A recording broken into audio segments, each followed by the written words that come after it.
terhormat pimpinan sekolah, yang kami hormati, calon guru penggerak yakni Pak Amros, dan yang kami kasih teman-teman guru yang berkesempatan hadir pada acara kita pada kesempatan ini. Pertama sekali, saya mengajak kita sekalian, mari kita menyampaikan puji dan syukur kita kehadirat Tuhan Yang Maha Esa atas rahmat kehidupan yang kita terima dan atas penyelenggaraan Tuhan, sehingga Tuhan boleh membimbing, menuntun kita semua, terkhusus Pak Amros. Kurang lebih sudah berjalan mau 4 bulan. Ini patut kita syukuri. Yang kedua, bahwa pada kesempatan ini kita semua diundang oleh Pak Amros untuk bersama-sama mau mendengar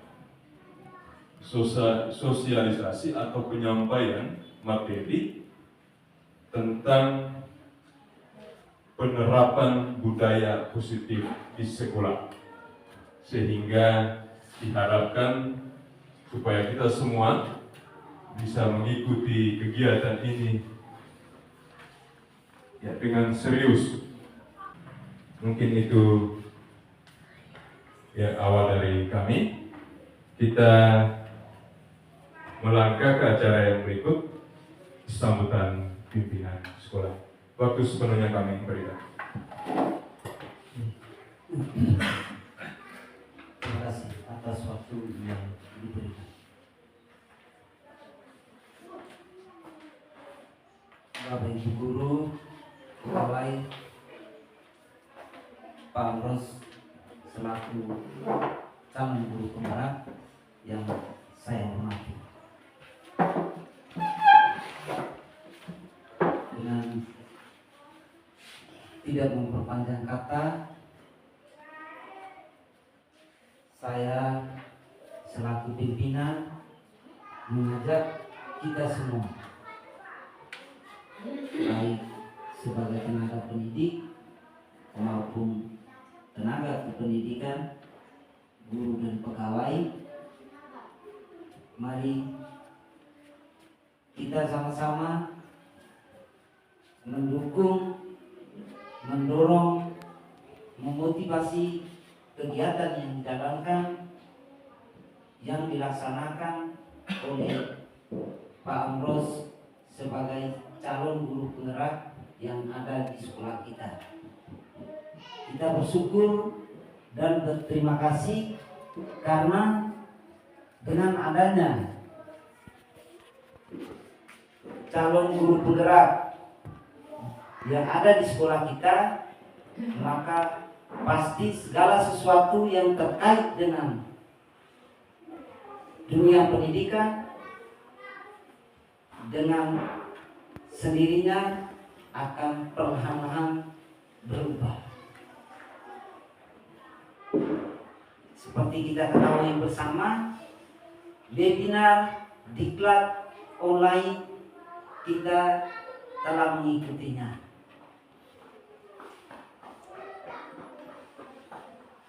Lalu kenyataan yang kita hadapi bahwa dengan adanya calon guru penggerak ini, kegiatan-kegiatan seperti ini kita bisa laksanakan kita punya sendiri, bisa.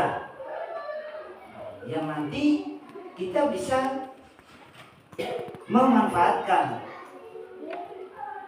menggunakan Pak Amros sebagai fasilitator atau pemateri atau narasumber tentang kegiatan-kegiatan yang kita rencanakan. Jadi teman-teman, rekan-rekan semua, mari kita berkolaborasi, mari kita berpartisipasi untuk mengikuti segala kegiatan demi memajukan kualitas mutu pendidikan yang ada di Lowotana, desa tercinta Keliru dan Kitena. Akhirnya dengan memanjatkan puji dan syukur kita kehadirat Yang Maha Kuasa, serta seizin Bapak Ibu sekalian, kegiatan sosialisasi budaya positif yang akan dilaksanakan, yang akan dijalankan oleh Pak Amrus selaku calon guru penggerak, saya buka dengan resmi. Sekian dan terima kasih.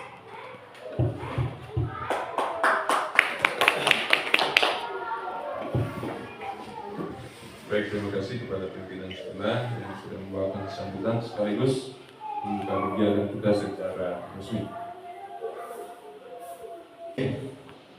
Untuk melancarkan segala kegiatan kita, saya tadi juga lupa ya karena pengaruh mungkin ke gereja terus sehingga sampai lupa doa ya. Baik, jadi mari kita awali kegiatan kita dengan doa. Saya minta kesediaan Pak Yakob memimpin kita dalam doa buka. Marilah kita berdoa. Dalam nama Bapa dan Bapa di surga, terima kasih kami panjatkan hadirat-Mu kami pada tempat ini untuk mendengar sosialisasi dari Pak Amrus sebagai guru penggerak. Kami mohon kepadamu, semoga materi yang akan kami dengar nanti dapat bermanfaat bagi kami dalam melaksanakan tugas kami sebagai seorang pendidik. Doa dan harapan ini kami sampaikan kepadamu dalam perantaraan Kristus Tuhan kami. Dalam nama Bapa dan Putra dan Roh Kudus. Terima kasih Pak Yakob yang sudah membuka kegiatan dengan doa. Kita masuk pada acara inti, penyampaian materi penerapan budaya positif di sekolah. Sebelum ke narasumber, kami serahkan kepada pimpinan sekolah untuk memandu. Waktu sepenuhnya kami berikan. Baik.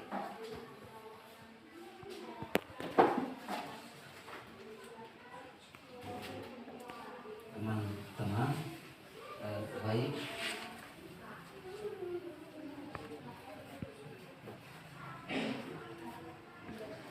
Nanti yang lebih jelas detail akan dipaparkan oleh Pak Guru, calon guru penggerak, dengan materi penerapan budaya positif di sekolah. Kalau kemarin pada hari yang keberapa itu tentang budaya di PGRI punya ya. Nah, pasti kita semua punya bayangan, punya ingatan, lalu masing-masing merefleksikan apa yang sudah didengar, didapat pada saat webinar atau diklat tersebut yang akan ditindaklanjuti di sekolah kita, khususnya di kelas kita masing-masing. Lalu hari ini kita diberi penguatan lagi meskipun sosialisasi, maka ilmu kita semakin luas, wawasan kita semakin terbuka.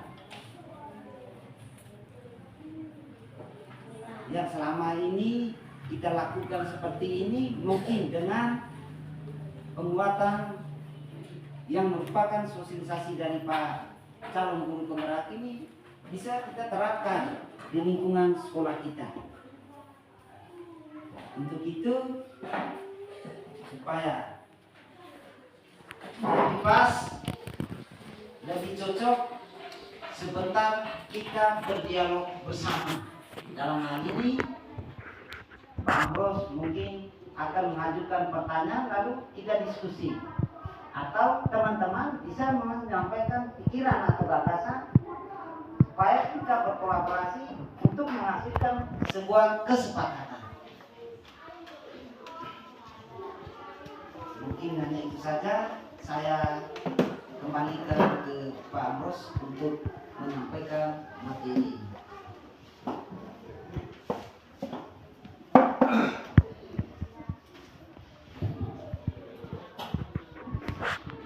Baik, terima kasih kepada pimpinan sekolah yang sudah memberikan saya kesempatan untuk menyampaikan materi pada kesempatan pagi ini. Yang saya hormati pimpinan sekolah dan yang saya kasih Bapak Ibu guru serta tenaga pendidikan yang sudah berkesempatan hadir untuk sama-sama mendengar dan sama-sama mengikuti terkait dengan penyampaian materi penerapan budaya positif di sekolah. Baik, Pak Hendra, coba kembali dari awal.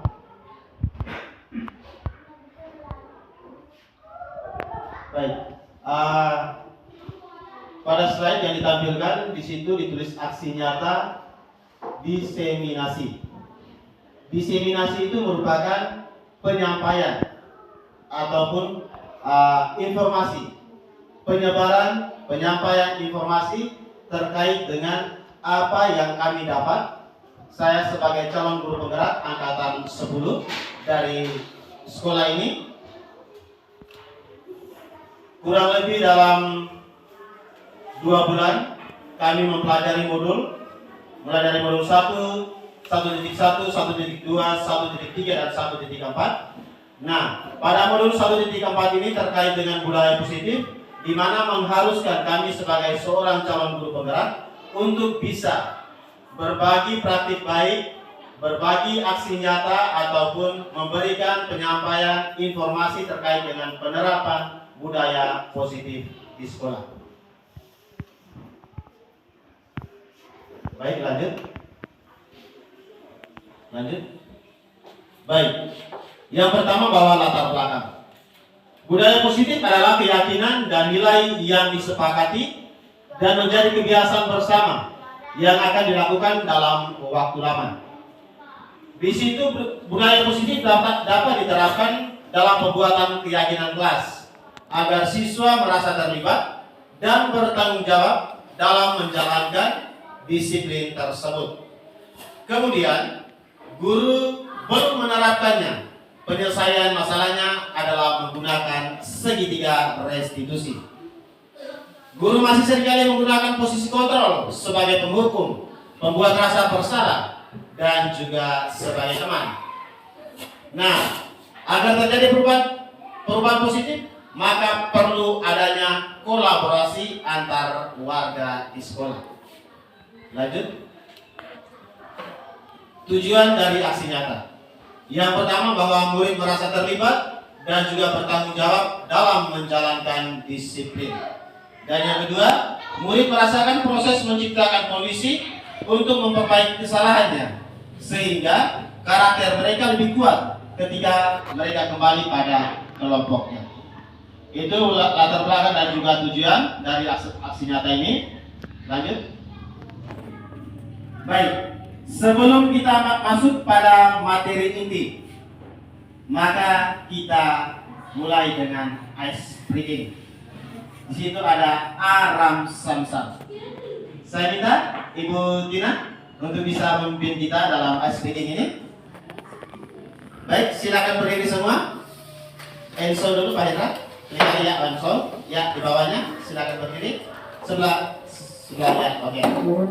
Ya, silakan dibuka layarnya agak lebar, diklik di bagian atas. Ya, oke. Siap, play. Volumenya kasih baik. Jangan terlalu besar karena tadi besar. Ya. Suara. Ulang dari awal supaya suara atas naik dulu. Ulang. Ya. Oke, siap. Siap Bapak Ibu Guru? Ya. Ya, tangan di atas.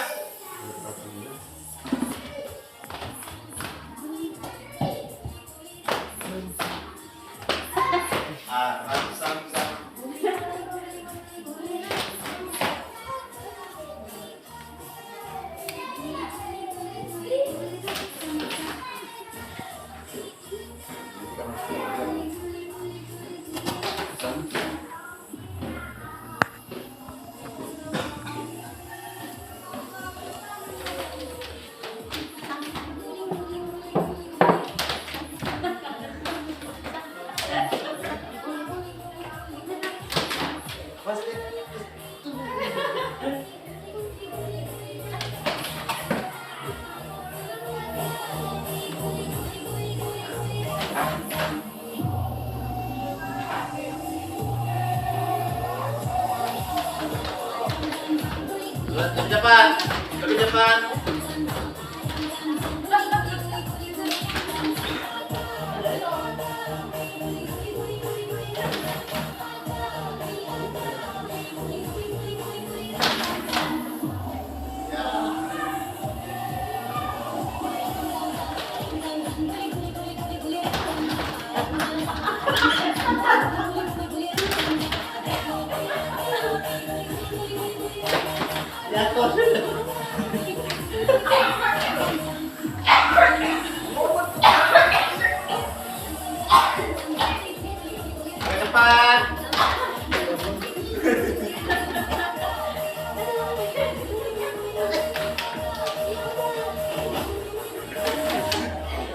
Oke. Baik, Bapak Ibu, terima kasih. Bagaimana? Berkeringat? Oke, baik. Mungkin kita kembali. Baik, budaya positif. Baik, Bapak Ibu sekalian, sebelum kita lanjut, kira-kira terkait dengan budaya. Budaya itu seperti apa, Bapak Ibu sekalian? Iya, budaya. Pak Yakob? Oh, kebiasaan. Mungkin ada yang lain? Ibu Tina? Kebiasaan. Oke, baik. Budaya merupakan suatu kebiasaan. Di situ budaya positif. Budaya positif di sekolah yaitu nilai dan kebiasaan di sekolah yang berpihak pada murid agar dapat berkembang menjadi pribadi yang kritis, penuh hormat, dan bertanggung jawab sesuai dengan profil pelajar Pancasila. Baik, di akhir situ ada profil pelajar Pancasila. Ada 6 dimensi profil pelajar Pancasila. Mungkin Bapak Ibu ada yang tahu 6 profil pelajar Pancasila, 6 dimensi apa saja? Ya? Ya, beriman dan bertakwa pada Tuhan Yang Maha Esa. Berkebinekaan global. Mungkin ada yang lain? Gotong royong, mandiri, bernalar kritis, dan kreatif. Ya, itu adalah 6 dimensi profil pelajar Pancasila. Baik, lanjut. Nah, pada kesempatan ini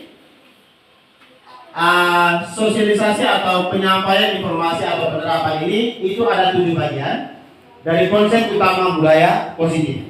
Di situ yang pertama ada perubahan paradigma pelajar, ada disiplin positif, kebutuhan dasar manusia, motivasi perilaku manusia, posisi kontrol guru, keyakinan kelas, dan segitiga restitusi.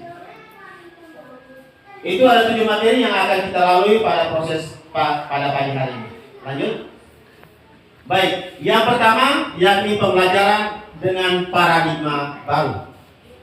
Pembelajaran dengan paradigma baru merupakan pembelajaran yang dirancang berdasarkan prinsip pembelajaran berdiferensiasi. Baik Bapak Ibu sekalian, kira-kira berdiferensiasi itu kira-kira seperti apa?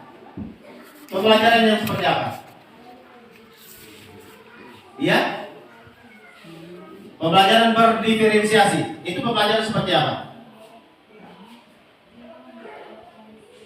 Pembelajaran dengan memanfaatkan berbagai sarana dan Iya. menggunakan berbagai metode. Pembelajaran memanfaatkan berbagai sarana dan juga menggunakan berbagai metode. Mungkin ada yang lain lagi? Pembelajaran berdiferensiasi.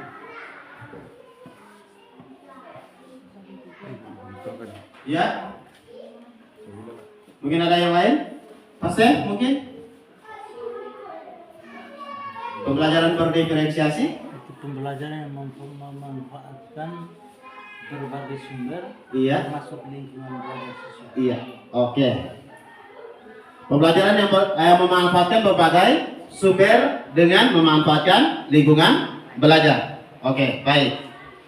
Jadi zaman sekarang ini sudah terjadi namanya perubahan-perubahan dalam pembelajaran. Kalau dulu pembelajaran berpusat pada guru, tetapi sekarang pembelajaran harus berpusat pada murid, dan murid harus berpikir, namanya berpikir tingkat tinggi atau kita sebut dengan HOTS.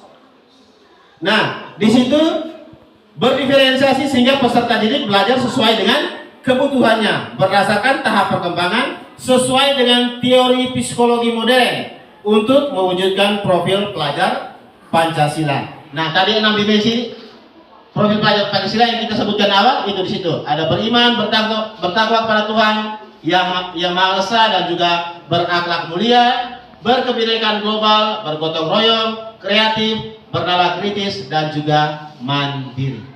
Baik, lanjut. Baik, kita masuk pada pertama. Kira-kira apa itu disiplin, Bapak Ibu sekalian? Apa makna dari disiplin? Menurut Bapak Ibu sekalian, apa makna dari disiplin?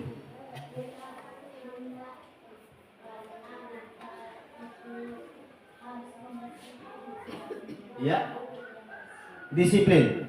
Kenapa hampir setiap hari kita mungkin pimpinan sekolah selalu sampaikan bahwa kita harus wajib berdisiplin. Disiplin itu perlu. Kira-kira apa makna dari disiplin? Pak Obi?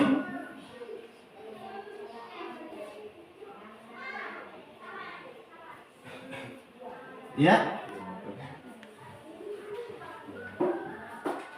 Ibu Mary mungkin apa itu disiplin?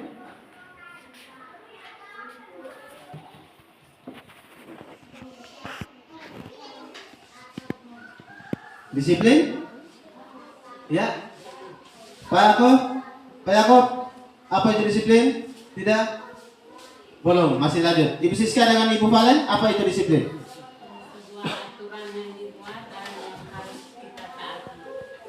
Sebuah aturan yang dibuat dan yang harus kita taati. Mungkin ada yang lain? Baik, mungkin Pak Hendra lanjut. Next. Baik. Disiplin berasal dari kata disiplina yang artinya belajar. Nah, disiplin mengacu pada disiplin diri yang memiliki tanggung jawab terhadap apa yang dilakukannya berdasarkan nilai-nilai yang diyakini. Nah, di situ disiplin positif merupakan salah satu cara penerapan disiplin yang bertujuan untuk menumbuhkan kesadaran serta memperdayakan peserta didik tanpa imbalan atau reward. Ini merupakan hadiah. Biasa kita memberikan mereka hadiah, contoh mungkin anak-anak di rumah berupa uang atau mungkin dalam bentuk barang. Terus ada lagi namanya ancaman atau hukuman. Biasa kalau kita tidak disiplin maka biasa kita berikan anak-anak, oh ini engkau punya hukuman ini karena engkau tidak datang tepat pada waktunya ke sekolah. Engkau tidak menggunakan sepatu pada saat tiba di sekolah.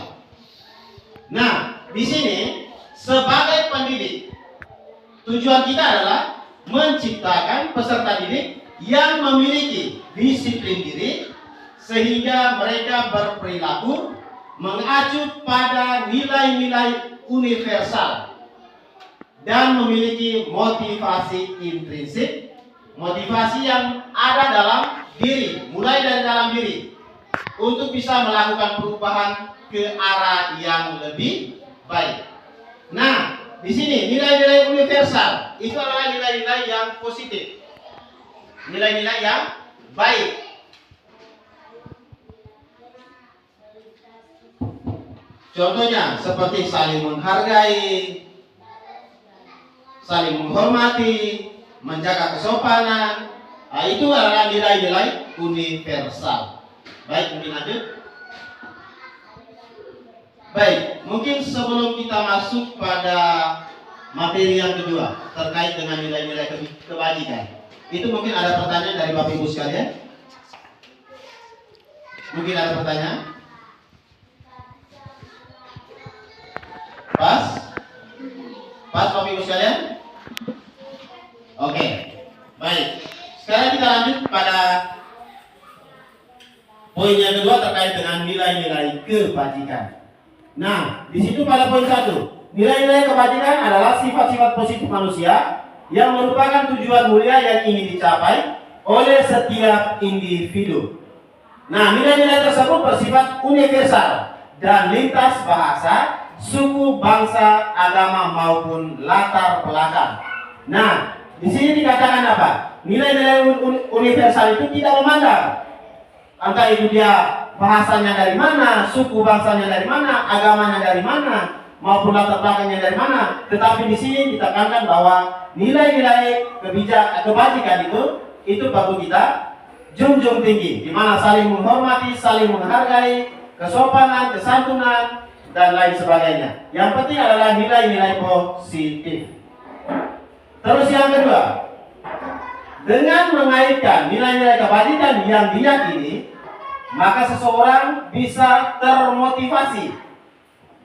Itu dari dalam diri, intrinsik, itu dari dalam diri akan terbangun, sehingga bisa menggerakkan motivasi dari dalam untuk dapat mencapai tujuan mulia yang diinginkan. Nah, kira-kira ketika nilai-nilai kebajikan itu dimiliki oleh setiap orang, maka pasti kita akan mencapai namanya tujuan yang mulia. Pasti tidak ada lagi, contohnya ada pertengkaran dan lain sebagainya, perselisihan. Ketika nilai-nilai kebajikan ini itu ditanam dari dalam diri kita sendiri. Dan yang berikut, nilai-nilai kebajikan yang dicapai oleh setiap anak di Indonesia itu kita kenal dengan namanya profil pelajar Pancasila. Semuanya itu tergabung dalam profil pelajar Pancasila. Ada 6 dimensi profil pelajar Pancasila. Tadi di awal sudah disampaikan. Lanjut. Baik. Sebelum kita masuk pada poin yang ketiga, ada pertanyaan Bapak Ibu sekalian? Pas? Oke, baik. Yang ketiga terkait dengan kebutuhan dasar manusia. Nah, kebutuhan dasar manusia adalah sesuatu yang kita lakukan untuk mendapatkan apa yang kita inginkan. Seluruh tindakan yang kita lakukan memiliki tujuan tertentu, dan semua usaha terbaik yang kita lakukan adalah dalam rangka agar kebutuhan dasar kita terpenuhi dengan baik. Nah, kebutuhan dasar manusia itu ada 5. Ada 5 kebutuhan dasar manusia. Yang pertama, yakni kebutuhan dasar untuk bertahan hidup. Nah, kebutuhan dasar untuk bertahan hidup ini merupakan kebutuhan yang bersifat fisiologis, yang dimana kebutuhan bisa bertahan hidup dengan bisa mendapatkan makanan, kesehatan, rumah. Itu merupakan kebutuhan bertahan hidup, kebutuhan manusia untuk bertahan hidup. Yang berikut, kebutuhan manusia untuk namanya kebebasan. Nah, kita lihat anak-anak kita. Kebutuhan anak akan kemandirian ekonomi, memiliki pilihan dan mampu mengendalikan arah hidup seseorang. anak-anak perlu banyak bergerak, suka mencoba-coba, tidak terlalu terpengaruh oleh orang lain dan senang mencoba hal baru dan menarik. Nah, di sini maka dalam proses pembelajaran anak dibuat sebebas-bebasnya, diberikan waktu untuk sebebas-bebasnya untuk berkreasi. Nah, tetapi kalau kita lihat dengan lingkungan belajar kita, maka itu pasti tidak. Tetapi ini merupakan tuntutan pendidikan zaman saat ini. Terus yang berikut, ada namanya kebutuhan dasar manusia, yakni kasih sayang dan rasa diterima. Nah, kebutuhan untuk disayangi dan diterima meliputi kebutuhan akan hubungan dan koneksi sosial, kebutuhan untuk memberi dan menerima kasih sayang, dan kebutuhan untuk merasa menjadi bagian dari suatu kelompok.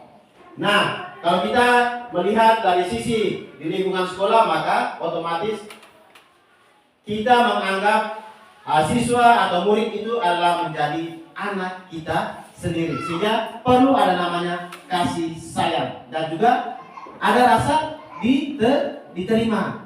Jangan sampai ketika anak datang ke sekolah ada suatu beban, Pak Felipe, Pak itu tidak suka dengan saya, atau ibu sana itu tidak suka dengan saya, dia selalu menghina saya, sehingga pasti ada rasa kecemburuan atau rasa minder dari anak tersebut. Terus yang berikut, kebutuhan dasar yang berikut yakni kebutuhan untuk penguasaan. Nah, kebutuhan ini berhubungan dengan kekuatan untuk mencapai sesuatu, menjadi kompeten, menjadi terampil, diakui atas prestasi, dan juga keterampilan kita didengarkan dan memiliki rasa harga diri. Nah, dalam proses pembelajaran, ketika seorang anak yang mau dikatakan bahwa punya kemampuan yang lebih pintar, maka itu otomatis dia bisa menguasai. Ketika ada pertanyaan yang diberikan oleh Bapak Ibu Guru, anak itu selalu terlebih dahulu. Nah, dia mau supaya dia yang lebih berkuasa, dia yang lebih duluan daripada teman-teman yang lain. Tetapi di sini saya sampaikan apa, bahwa semua punya hak untuk bisa menyampaikan apa yang diperoleh. Terus yang terakhir yakni kesenangan. Nah, kebutuhan kesenangan ini merupakan kebutuhan untuk mencari kesenangan, bermain dan juga tertawa. Bayangkan hidup tanpa kenikmatan apapun betapa menyedihkan, ya? Sehingga mungkin kita bisa biasa dengar ada namanya sekolah ramah anak, dan itu memang wajib. Anak diberi kebebasan, anak diberi kesenangan untuk bisa bermain, untuk bisa tertawa. Jangan sampai anak tertawa itu kita larang, tidak boleh tertawa. Oh, anak bermain ini tidak boleh bermain. Itu terkait dengan 5 kebutuhan dasar manusia. Lanjut. Baik, sebelum kita lanjut, mungkin ada pertanyaan terkait dengan materi yang ketiga tadi, kebutuhan dasar manusia. Pas? Oke, baik. Yang sekarang keempat, motivasi. Mohon maaf, ini ada salah pengetikan di situ, motivasi, tapi motivasi perilaku manusia. Motivasi merupakan dorongan yang dimiliki oleh seorang individu yang dapat merangsang untuk melakukan tindakan-tindakan atau sesuatu yang menjadi dasar atau alasan seseorang untuk berperilaku untuk bisa mencapai tujuan tertentu. Nah, di sini dipaparkan bahwa Dian dosen dalam bukunya tentang Prestasi School Discipline menyatakan ada 3 motivasi perilaku manusia. Nah, ketika motivasi perilaku manusia itu yang pertama, untuk menghindari ketidaknyamanan atau hukuman. Yang kedua, untuk mendapatkan imbalan atau penghargaan dari orang lain. Dan yang ketiga, untuk menjadi orang yang mereka inginkan dan menghargai diri sendiri dengan nilai-nilai yang mereka percaya. Ini teori motivasi berdasarkan Dian Gosen. Ada 3 motivasi perilaku manusia. Oke, baik, lanjut. Nah, di sini konsep disiplin dengan identitas gagal. Pojok sebelah kiri ada konsekuensi, pojok sebelah kanan ada namanya restitusi. Nah, di situ di konsekuensi ada penguatan jangka pendek. Perlu monitoring berkelanjutan. Murid menghormati peraturan. Kehilangan waktu untuk merenungi kesalahan. Itu konsekuensi. Contohnya kita bertanya kepada anak, kira-kira ini engkau lakukan ini, tetapi apa konsekuensinya? Apa yang engkau dapat?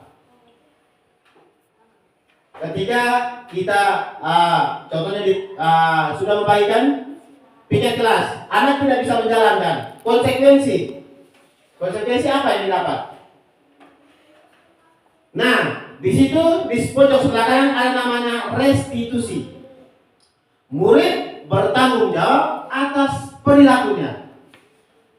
Fokus pada pemecahan masalah jangka panjang. Murid menghormati dirinya dan orang lain. Teori kontrol mengatakan dirinya memegang kontrol. Dan yang terakhir, murid bersemangat untuk memperbaiki kesalahan. Itu adalah 2 konsep disiplin dengan identitas gagal. Ada konsekuensi dan juga ada namanya restitusi. Oke, baik, lanjut. Nah, ini konsep disiplin dengan penerapan restitusi. Restitusi adalah proses menciptakan kondisi bagi murid untuk memperbaiki kesalahan mereka, sehingga mereka bisa kembali pada kelompok mereka dengan karakter yang lebih kuat. Nah, di situ ada ciri-ciri restitusi. Yang pertama, bukan untuk menebus kesalahan, namun belajar dari kesalahan. Yang kedua, memperbaiki hubungan. Yang ketiga, tawaran, bukan paksaan. Yang berikut, menuntun untuk melihat ke dalam diri. Dan yang berikut, mencari kebutuhan dasar yang mendasari tindakan. Yang berikut, fokus pada solusi. Dan yang terakhir, mengembalikan murid yang berbuat salah pada kelompoknya. Nah, terkait dengan restitusi ini, ada materi yang akan kita sama-sama mendengar pada tahap berikutnya. Ini baru pada terkait dengan penerapan atau konsep disiplin dengan penerapan restitusi. Sementara restitusinya sebentar baru ada di slide yang berikut. Baik, mungkin lanjut dulu. Nah, di sini ada perbedaan. Ada satu kasus yang ditampilkan. Di situ ada hukuman, ada konsekuensi, ada restitusi. Ada kasus siswa sering tidak mengerjakan PR. Baik, mungkin sebelum kita baca di atas, selama ini kira-kira ketika anak tidak mengerjakan tugas, apa yang kita lakukan? Sebelum kita melihat itu, apa yang kita lakukan? Ya? Ya, Ibu Mary? Guru marah dengan cara? Ya, menghukum berlutut. Terus apa lagi? Jangan melihat tampilan dulu. Ketika anak tidak mengerjakan PR, apa yang kita lakukan selama ini? Ibu Tina? Pukul. Oke, ada yang lain lagi, Valen?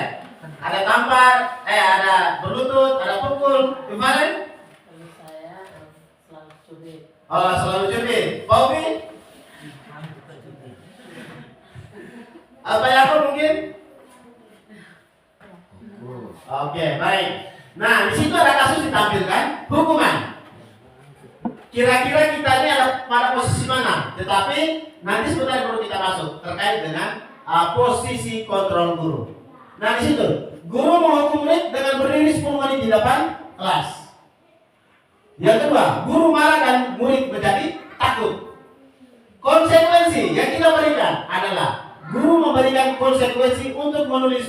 sebanyak 3 kali. Itu kan konsekuensi. Terus yang berikut, guru tegas dan murid menghormati peraturan. Nah, kembali pada restitusi, guru menanyakan keyakinan kelas. Seperti yang saya sampaikan, nanti ada keyakinan kelas di slide berikutnya, dan membantu murid untuk menyelesaikan permasalahannya. Sehingga ketika anak tidak mengerjakan tugas, maka yang pertama adalah kita menanyakan dulu.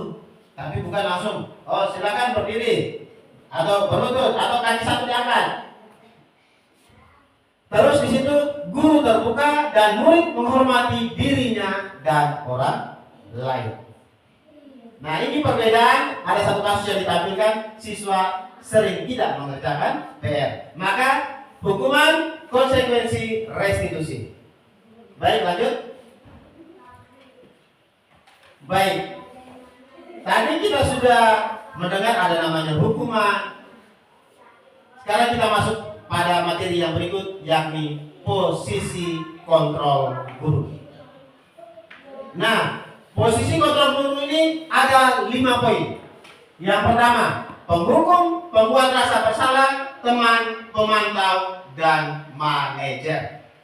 Baik, sebelum kita lanjut, Bapak Ibu sekalian, apa selama ini kira-kira dari kelima poin ini Bapak Ibu ada pada posisi yang mana?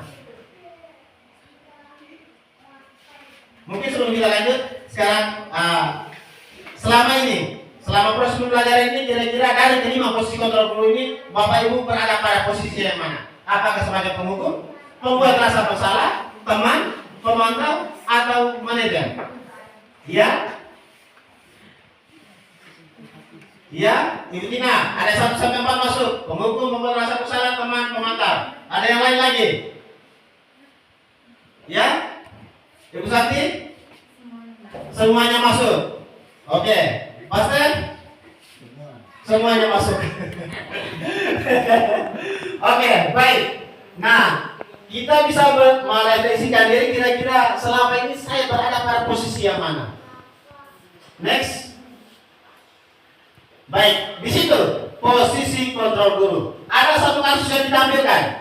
Siswa tidak memakai atribut lengkap pada saat upacara bendera. Nah, sebagai penghukum, berdiri di depan barisan. Sebagai pembuat rasa bersalah, berapa kali Pak Guru harus memberitahu kamu, Pak Guru sangat kecewa dengan kamu. Ya. Yang berikut, sebagai teman, ayolah buat Pak Guru bangga, kali ini tidak apa-apa. Terus sebagai pemantau, kamu sudah melanggar apa peraturan dan apa konsekuensinya. Jadi dari itu baru 4, belum lagi yang 1 sebagai manajer. Maka pertanyaan penutup tadi saya sampaikan bahwa kira-kira selama ini kita ada pada posisi yang mana? Sebagai penghukum, pembuat rasa bersalah, teman, pemantau, ataukah manajer. Sehingga di situ disampaikan bahwa sebagai penghukum langsung selama ini datang, ya silakan berdiri. Ya toh, ketika anak tidak menggunakan seragam yang lengkap. Terus tidak ada yang pembuat rasa bersalah ini pasti tidak ada. Langsung apa di situ? Langsung pasti pada ya langsung pada pemantau. Tetapi yang di bagian bawah, kira-kira konsekuensinya apa itu tidak ditanya. Ya tidak selama ini. Maka dengan itu ya kita mulai berubah seperti yang sudah kita lihat pada 5 posisi kontrol guru ini. Nah, posisi kontrol guru yang terakhir adalah sebagai manajer. Next. Nah, di situ kasus siswa tidak memakai atribut lengkap pada saat upacara bendera. Kasus yang sama. Nah, di posisi manajer itu pasti, apakah kamu tahu kesalahanmu? Kira-kira apa yang kamu lakukan untuk memperbaiki kesalahanmu ini? Itu pada posisi manajer. Maka pertanyaan tadi di awal, dari kelima posisi kontrol guru berada di manakah? kita selama ini? Pada posisi yang mana? Sehingga ini sangat diharapkan kita mulai berubah perlahan-lahan, tidak 100% tapi perlahan-lahan, untuk kita bisa menempatkan diri pada 5 posisi kontrol guru ini. Baik, mungkin sebelum saya lanjutkan, ada pertanyaan? Sebelum saya lanjutkan, ada pertanyaan? Lanjut dulu? Oke. Baik, sekarang kita masuk yang keenam, yakni keyakinan kelas. Di situ disampaikan, mengapa tidak peraturan saja? Mengapa keyakinan kelas? Baik, Bapak Ibu sekalian, sebelum saya lanjut, kira-kira menurut Bapak Ibu keyakinan itu apa? Apa itu keyakinan?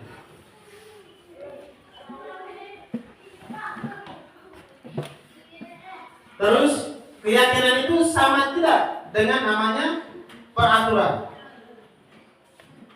Mungkin tadi malam di webinar ini terkait dengan ini, keyakinan kelas ya? Ya.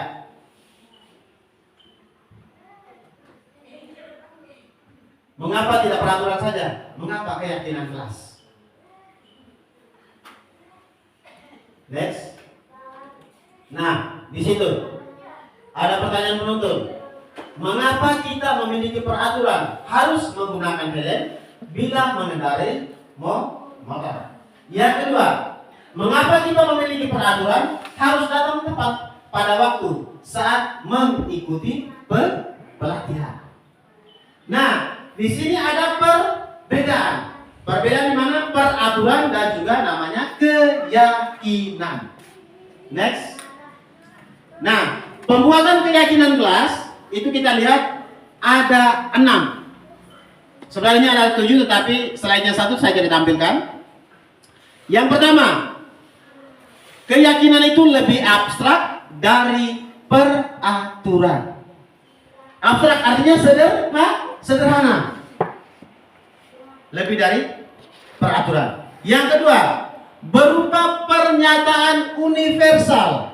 Pernyataan universal, yaitu pernyataan-pernyataan yang memuat nilai-nilai kebajikan. Tadi saya sampaikan di awal. Saling menghargai, saling menghormati, jujur. Terus yang berikut, dibuat dalam bentuk positif. Saya kasih contoh. Di situ dilarang membuang sampah. Maka kalimat positifnya adalah kebersihan. Ya, itu dia ini ada satu validasi, ada urutan dari atas, ada setelah kita lihat Anda memberikan kalimat negatif, setelah itu kita rubah menjadi kalimat positif. Maka setelah dari positif itu kita ambil pada nilai-nilai kebajikan. Nilai kebajikan apa yang dirubah dari situ?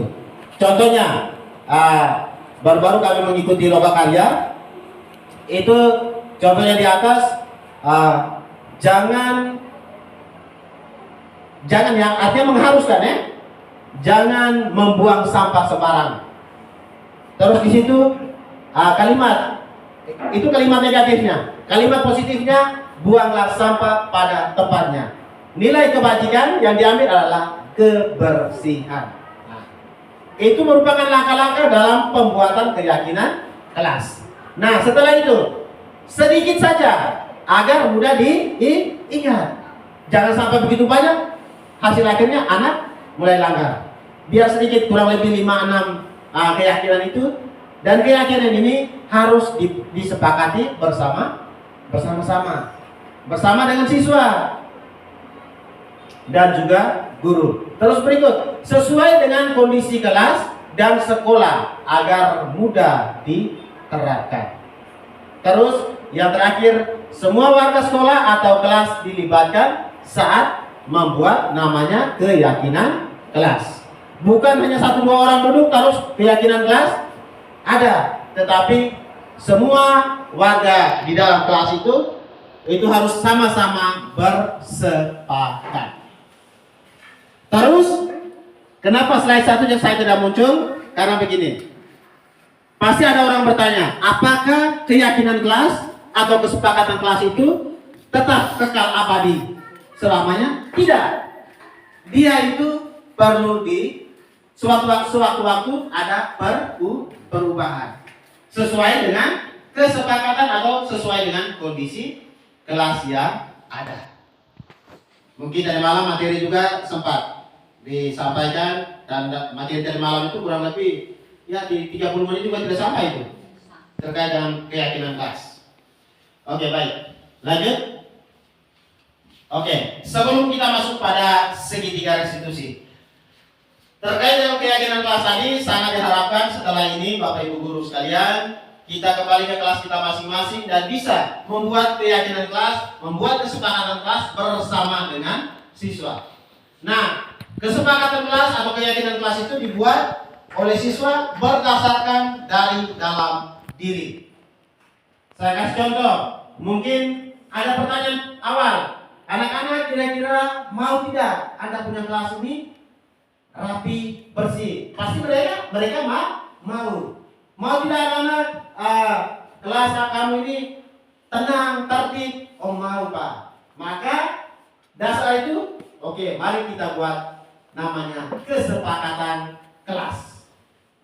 Oh anak maunya seperti ini, sehingga harapan-harapan mereka, kemauan mereka itu mereka lontarkan, mereka tulis, sehingga nanti baru disepakati bersama-sama. Dan itu nanti ditempel dan nanti menjadi suatu kesepakatan yang dibuat secara bersama-sama. Dan ketika anak keluar dari kelas, masuk dari kelas, anak membaca. Ketika anak melakukan ini, ternyata ada kesepakatan kelas yang sudah kita sepakati bersama. Terus yang terakhir, yakni segitiga restitusi. Nah, di situ ada gambar saya dengan Raymond dan yang satu saya dengan Fedi. Ini merupakan foto yang saya ambil ketika menerapkan segitiga restitusi. Nah, di atas proses menciptakan kondisi bagi murid sehingga murid bisa memperbaiki kesalahan mereka, sehingga bisa kembali pada kelompok mereka dengan karakter yang lebih kuat. Nah, di situ melalui restitusi, guru dapat membantu murid menjadi lebih memiliki tujuan, disiplin positif, serta memulihkan dirinya setelah berbuat salah. Yang berikut membantu murid untuk jujur pada diri sendiri dan mengevaluasi dampak dari kesalahan yang dilakukan.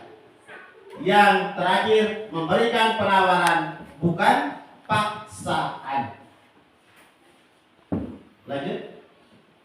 Ya, ini segitiga restitusi. Segitiga restitusi itu ada yang pertama, menstabilkan identitas. Yang kedua, validasi tindakan yang salah. Dan yang ketiga, menanyakan keyakinan. Nah, saya kasih contoh tadi, anak tidak mengerjakan PR, maka otomatis segitiga restitusi ini wajib kita lakukan. Kita buat menggunakan segitiga restitusi. Selama ini, anak kalau tidak mengerjakan PR, Pak saya lupa Pak. Oke, langsung. Baik, silakan berlutut. Tetapi diharapkan ke depan segitiga restitusi ini bisa digunakan untuk bisa menyelesaikan suatu permasalahan atau suatu persoalan yang dihadapi oleh siswa. Yang pertama, menstabilkan identitas. Di situ setiap orang pasti pernah melakukan kesalahan. Kamu bukan satu-satunya yang pernah melakukan ini. Pasti teman-teman yang lain juga ada. Itu merupakan menstabilkan identitas. Terus yang berikut, validasi tindakan yang salah. Kamu tentu punya alasan mengapa melakukan ini. Ketika dia tidak mengerjakan PR, pasti punya alasan. Terus yang berikut, adakah cara lain yang lebih efektif untuk mendapatkan apa yang kamu butuhkan? Itu terkait dengan validasi tindakan yang salah. Yang terakhir yakni menanyakan keyakinan. Nah, di sini tadi sudah kita lewati bahwa terkait dengan kesepakatan ke kelas. Ketika contohnya anak membuang sampah di dalam kelas, maka segitiga restitusi ini wajib kita gunakan. Selama ini anak pilih sampah itu, tetapi harus itu menggunakan 3 segitiga restitusi. Sehingga nanti kita akan bertanya pada tahap yang terakhir, nilai-nilai apa yang telah kita sepakati bersama dalam kesepakatan ke kelas.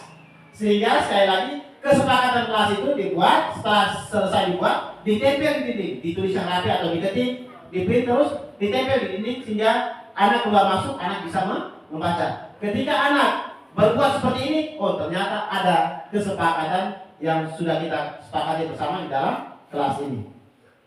Baik, Bapak Ibu sekalian, demikian penyampaian informasi atau penyebaran terkait dengan penerapan budaya positif di sekolah yang sudah kami pelajari pada modul 1.4. Dan seperti pada awal tadi saya sampaikan bahwa ini menjadi suatu kewajiban sebagai seorang calon guru penggerak untuk memberikan diseminasi terkait dengan budaya positif yang sudah didapat selama mengikuti pendidikan guru penggerak. Mungkin sebelum saya kembalikan ke protokol atau MC, mungkin ada pertanyaan dari Bapak Ibu sekalian. Waktu dan kesempatan saya berikan. Ada pertanyaan Bapak Ibu sekalian? Mungkin dari pimpinan sekolah? Baik, teman-teman, Iya. bagaimana? Nanti berbuat di kelas kita masing-masing dengan sekolah kita. Baik, dan ini mungkin minta maaf pimpinan. Jadi seperti apa yang sudah disampaikan oleh pimpinan bahwa ini menjadi suatu kewajiban dan ini ke depan harus kita berubah secara perlahan-lahan untuk kita bisa terapkan. Nah, mulai dari pertama tadi terkait dengan paradigma pembelajaran sampai pada segitiga restitusi. Dan itu menjadi suatu keharusan karena dunia pendidikan ini bukan makin mundur tapi makin maju dan juga makin berkembang. Di suatu posisi bahwa kita sering mengatakan kalau anak-anak di Jawa itu karakternya berbeda sekali. Tetapi bagaimana kita ini seperti malaikat. Ya, harus seperti malaikat sehingga dengan posisi-posisi seperti tadi, dengan cara-cara seperti tadi kita bisa membuat anak, menumbuhkan anak untuk bisa mencapai namanya tujuan mulia atau tujuan yang mereka inginkan. Kita sudah lewati dari acara pembukaan inti dan sekarang kita masuk pada acara penutupan. Tapi sebelumnya sebagai pemandu saya pribadi menyampaikan terima kasih banyak kepada Pak Amros selaku calon guru penggerak yang sudah memberikan materi dengan sangat baik. Ini juga dapat membantu kami untuk kedepannya. Siapa tahu kami juga belum tahu apakah kedepannya bisa menjadi seperti Pak Amros atau tidak. Tapi untuk pribadi saya mungkin tidak, karena kerja seperti ini juga mungkin Pak Yako mungkin bisa. Jadi sekali lagi terima kasih banyak Pak Amros. Baik, mari kita tutup kegiatan kita dengan sambutan dari pimpinan sekolah sekaligus menutup kegiatan kita secara resmi. Waktu sepenuhnya kami berikan. Baik, terima kasih kembali di pemandu. Sekali lagi, mari kita berikan aplaus untuk Pak Calon Guru Penggerak.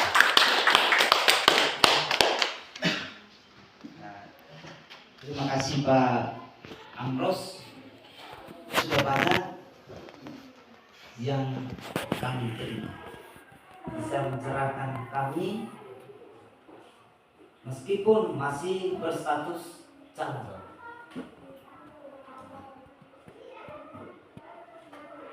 Diharapkan seperti dalam hubungan saya kemarin dengan Pak Tobi itu, saya harap berempat atau berlima yang ada di Solo Barat ini tidak ada yang mundur.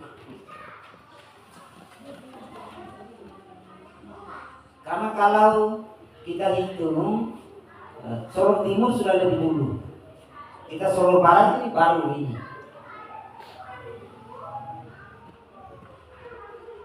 Maksudnya apa? Secara pribadi, selaku pimpinan, saya sangat mendukung. Karena kedepannya itu mereka-mereka ini kita di lembaga pendidikan bisa memanfaatkan, menggunakan sumber daya yang ada pada mereka, dan halnya sumber daya manusianya untuk urus pendidikan, seperti paparan-paparan materi atau hal-hal yang terkait dengan dunia pendidikan. Kalau kita yang sudah umur kepala memang puluhan ke atas itu, ya kita tinggal saja ikut saja. Apa yang diminta ikut, buat benar atau salah itu bukan menjadi persoalan atau masalah. Yang pentingnya kita bisa beradaptasi, bisa menyesuaikan diri dengan perkembangan dan kemajuan pada saat ini. Kalau dalam pemaparan materi dari Pak ini, ya kita baru mulai. Silakan moto daripada kita sebagai namanya saja guru penggerak. Seperti saya selalu sampaikan waktu saya datang pertama, kita harus bergerak lalu berusaha untuk menggerakkan. Saya tidak perlu mengulas satu persatu kata-kata itu.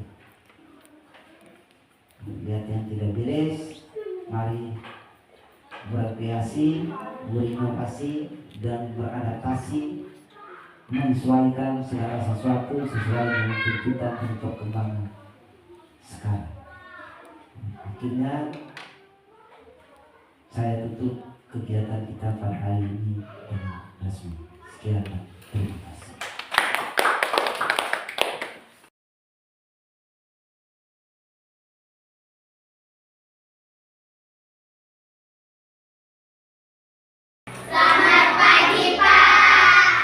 Selamat pagi semuanya. Apa kabar pagi ini? Baik, Pak. Syukur, terima kasih karena Anda dalam keadaan yang sehat dan juga dalam keadaan yang baik. Baik, pada kesempatan pagi ini kita akan membuat satu kegiatan. Tetapi sebelum Pak menyampaikan kegiatan ini, maka kita awali dengan doa. Pak minta Rizka untuk memimpin kita dalam doa. Silakan berdiri semua. Oke, dari tempat situ juga baik, Rizka. Oke. Ya, silakan.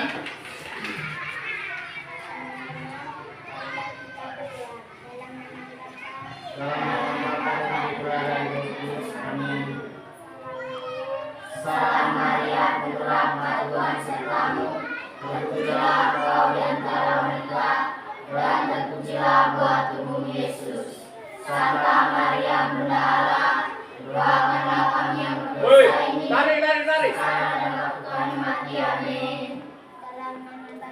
Dalam Bapa dan Putra dan Roh Kudus. Amin. Oke, silakan duduk. Terima kasih Wariska yang sudah memimpin kita dalam doa. Baik. Semangat pagi. Pagi, luar biasa mantap. Ulang sekali lagi. Semangat pagi. Pagi, luar biasa mantap. Baik. Jadi pada pagi hari ini masuk di sini bersama dengan kelas 4A guna membuat suatu aturan atau suatu kesepakatan kelas. Nah, kira-kira mau tidak kelas kalian ini nyaman, rapi, mau tidak? Mau, Pak. Oleh karena itu, kita harus membuat suatu kesepakatan bersama. Nah, kesepakatan bersama ini, coba perhatikan di sini. Kesepakatan bersama ini kita buat berasal dari dalam diri kita sendiri, sehingga ada nilai positif yang kita ambil berdasarkan kesepakatan kita. Bisa tidak? Bisa, Pak. Oke, baik. Kalau bisa, maka nanti sebentar Pak akan bagikan stick note ini. Pak bagikan ini, nanti Anda bisa menulis Anda punya kemauan, Anda punya harapan. Seperti apa kelas ini ke depannya? Bisa? Bisa. Oke, baik. Pak akan bagikan.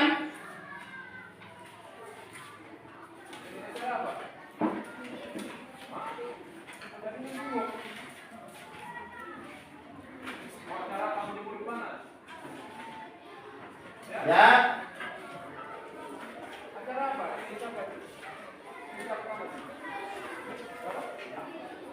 Oke. Sudah? Semua sudah dapat?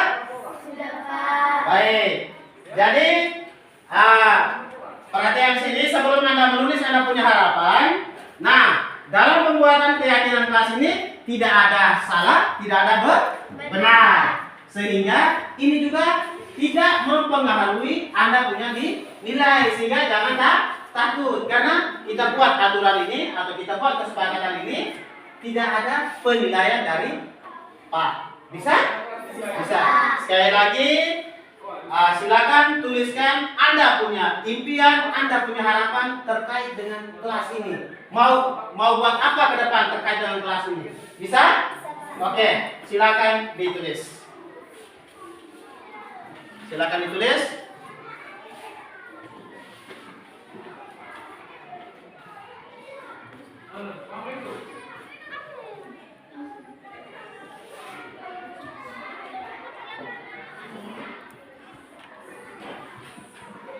Sudah? Sudah, Pak. Sudah? Oke. Nah, kalau sudah, itu merupakan Anda punya impian. Nah, Anda punya impian itu bisa tidak Anda harapkan, bisa terjadi atau tidak? Itu tergantung pada diri kalian sendiri dan tergantung dari kesepakatan di dalam kelas dan juga apa yang Anda tulis di dalam stick note. Bisa? Oke. Sekarang silakan maju dan tempelkan pada lembaran ini yang Pak sudah Pak siapkan. Silakan maju. Silakan maju dan tempelkan di sini. Maju silakan. Satu-satu, tidak apa-apa. Tidak apa-apa, silakan maju. Mari, kalau terlalu pendek biar Pak yang tempelkan juga baik. Oke. Lagi. Bisa. Yang bisa tempel silakan. Oke, jadi bisa. Ya. Berikutnya. Ya, silakan tempel. Oke. Kalau bisa silakan tempel, kalau tidak bisa bantu Pak untuk Pak tempel. Oh, tidak bisa. Oke. Ada yang di bagian bawah, sambung di bawah. Kalau sudah di atas semua penuh, sambung di bawah. Ini, di sini, di bawah sini. Oke. Ya. Silakan. Ya. Sambung di bawah lagi. Oke. Sudah.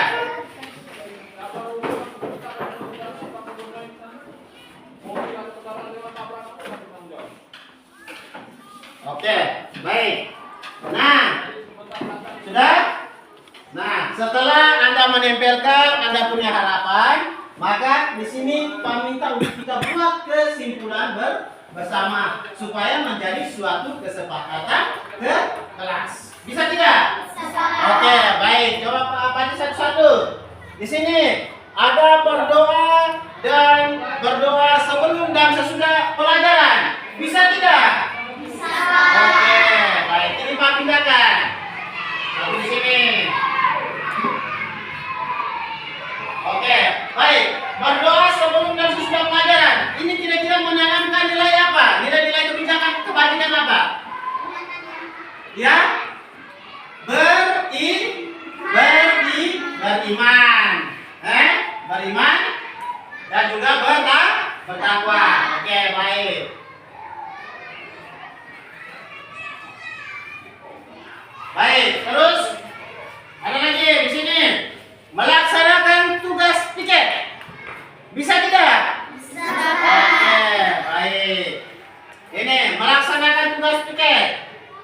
Baik, ini melaksanakan tugas piket ini merupakan suatu bentuk tanggung jawab. Maka yang sudah dipercayakan harus melaksanakan tugas piket.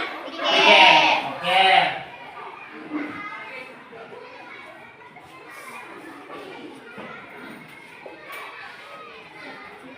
Baik, yang berikut di sini jangan ribut dalam kelas. Ya? Oh jatuh, sorry. Jangan ribut dalam kelas. Bisa tidak? Ya, tidak? Bisa. Maka kita tempel di sini. Nah, jangan ribut dalam kelas itu berkaitan dengan apa?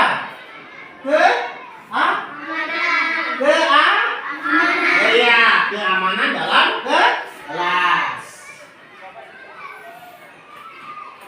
Oke, baik. Di sini ada lagi. Ya, ini satu jatuh nih. Waduh, ada dua. Ini, jangan membuang sampah sembarangan. Bisa tidak?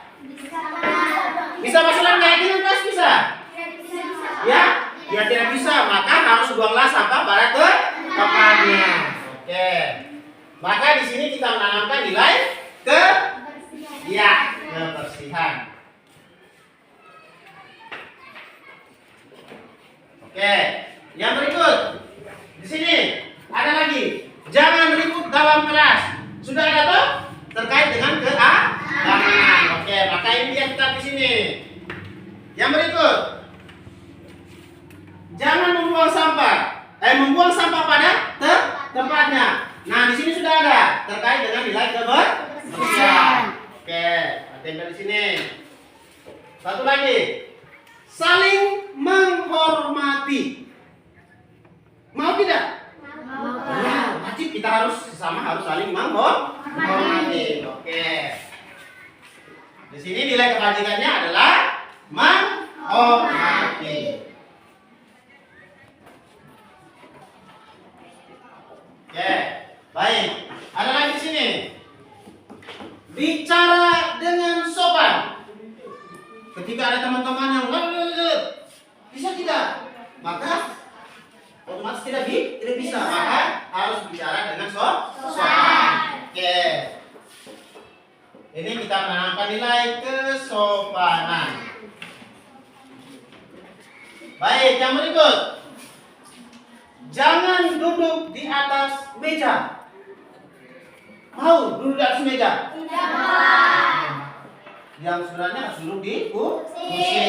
Oke, maka ini sudah ada terkait dengan kesopanan. Oke, baik. Di sini ada menjaga kebersihan kelas. Ini sudah ada nilai kebersihan. Oke, baik. Di sini menjaga ketenangan dalam kelas. Ini berkaitan dengan keamanan. Oke, ini sudah ada. Di sini hadir di sekolah tepat waktu. Mau supaya datang terlambat terus? Tidak. Oke, maka hadir di sekolah harus tepat pada waktunya. Maka ini kita bisa tempelkan dan ini kita sepakati bersama. Kalau hadir di sekolah tepat waktu, menanamkan nilai apa?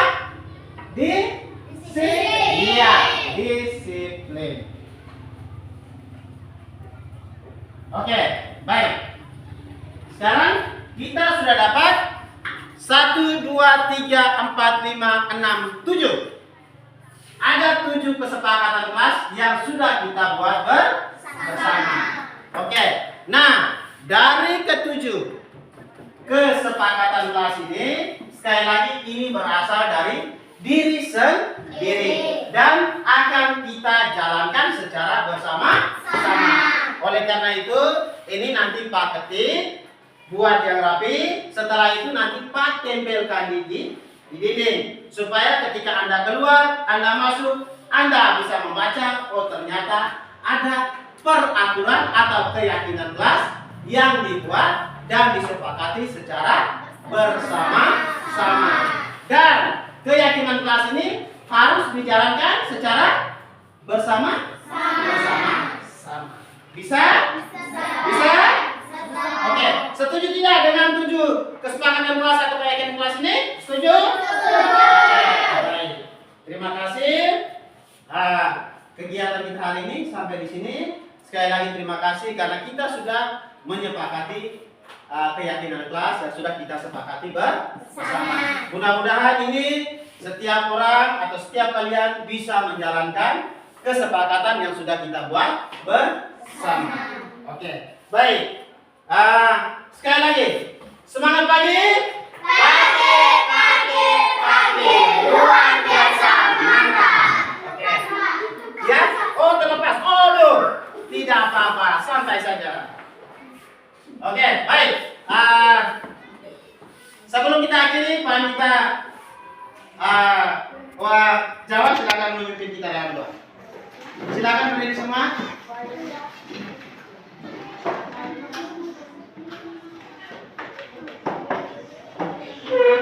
Oke, siap berdoa.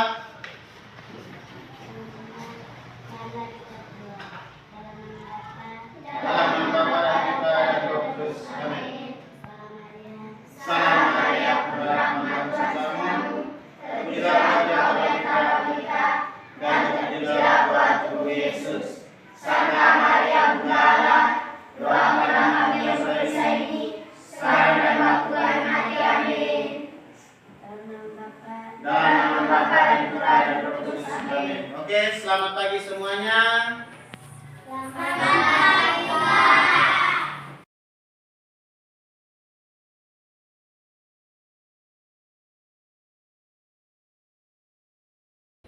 Selamat pagi, perkenalkan nama saya Rian Manu dari kelas 4A. Sejak diterapkan keyakinan kelas, saya merasa kelas menjadi lebih tertib dan rapi sehingga suasana kelas menjadi lebih nyaman. Selamat pagi, perkenalkan nama